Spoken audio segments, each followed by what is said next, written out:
হাসিনা সরকার বিদায় দিয়ে আজকে 17 বছর পর আমরা এখানে উন্মুক্তভাবে আপনাদের সাথে কথা বলছি, মিডিয়ার সাথে। এলাকার সর্বজন নিয়ে আমরা থাকতে চাই সবসময়।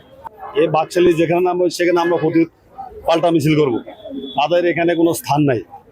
সারা বাংলাদেশে আওয়ামী লীগের কোনো স্বৈরাচার কোনো স্থান নাই, এখন আমরা করতে দিব না।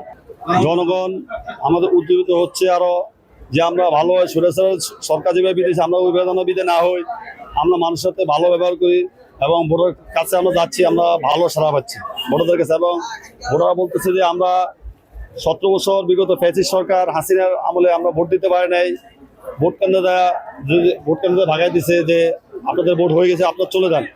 এখন সেটা হবে না, এখন উন্নত, সবার জন্য উন্নত, সবাই ভোটটা দিতে পারবে এবং সবাই খুশি।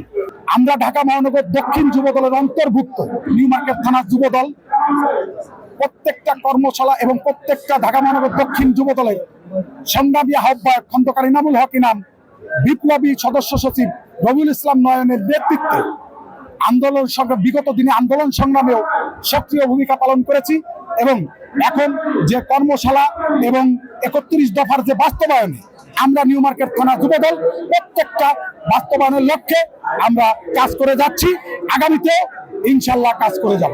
তথাকথিত ছাত্র জনতার যেই বাস্তবায়ন আমরা ইনশাল্লাহ বাংলাদেশ জাতীয়তাবাদী দল দীর্ঘ 16 বছর রাজপথে থেকে আন্দোলন সংগ্রাম করে আসছি।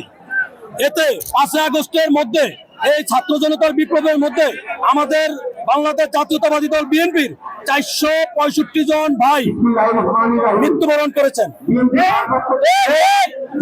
মৃত্যুবরণের সফলতার লক্ষ্যে আমরা দীর্ঘ 16 বছর এই শ্রম দাম, আমাদের অনেক ভাই গুম হয়েছেন, আমাদের দলের হাজার হাজার নেতা কর্মী গুম খুলে শিকার হয়েছেন।